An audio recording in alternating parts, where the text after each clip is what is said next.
यहाँ पर दो अवयव बराबर दे रखे हैं, तो x, y तथा z का मान ज्ञात करना है।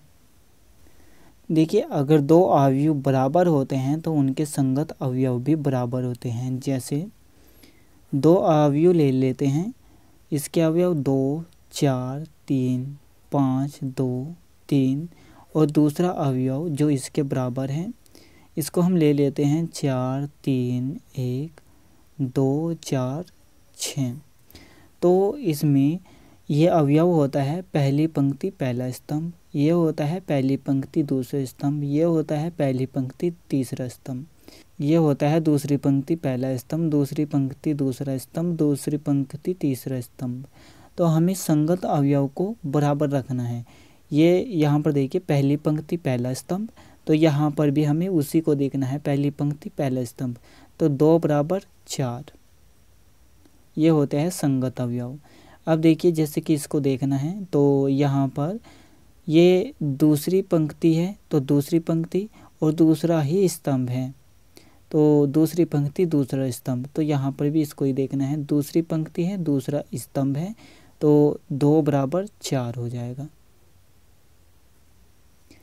ये हमारी पंक्ति होती है, पहली पंक्ति दूसरी पंक्ति, ये स्तंभ होते हैं, पहला स्तंभ दूसरा स्तंभ तीसरा स्तंभ। यहाँ पर भी हमें ऐसे ही करना है। ये यहाँ से यहाँ तक कोई एक संख्या लिखी हुई है, ये भी एक संख्या है, ये भी एक संख्या है, क्योंकि अगर कोई संख्या प्लस करके इस तरह से लिखी हुई हो तो उन सभी को जोड़ने के बाद ही तो हमारे पास एक संख्या आती है। तो इसी तरह से ये भी एक संख्या है, तो ये संख्या हो जाएगी इसके बराबर, यानी कि x + y + z बराबर हो जाएगा 9। इसको हम समीकरण 1 मान लेते हैं। x + z ये 5 के बराबर है, ये समीकरण 2 हो जाएगी। y + z ये किसके बराबर है, 7 के, इसको हम समीकरण 3 मान लेते हैं। अब आप चाहो तो x + z का मान यहाँ पर रख दो या फिर y + z का मान यहाँ पर रख दो।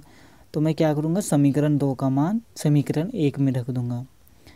समीकरण 2 से x + z का मान समीकरण 1 में रखने पर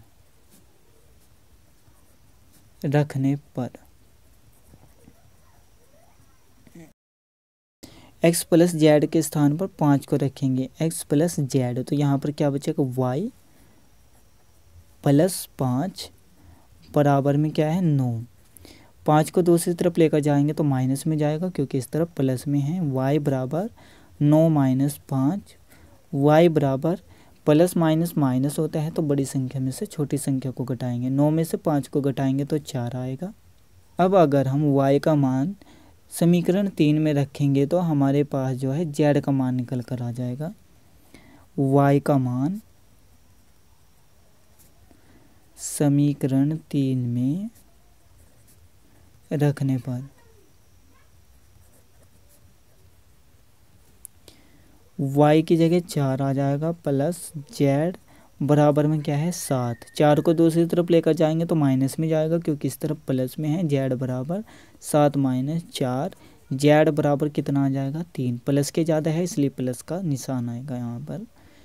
अब z का मान समीकरण 2 में रखेंगे तो यहाँ से हमारे पास x का मान भी आ जाएगा।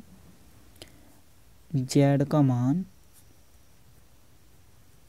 समीकरण 2 में रखने पर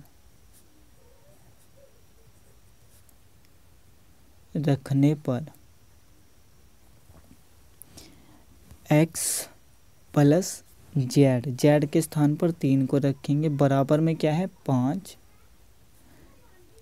3 को दूसरी तरफ लेकर जाएंगे तो माइनस में जाएगा। x बराबर कितना आएगा, +2, क्योंकि प्लस के ज़्यादा है। अतः x बराबर कितना है, 2, y बराबर कितना है, 4 तथा z बराबर कितना है, 3।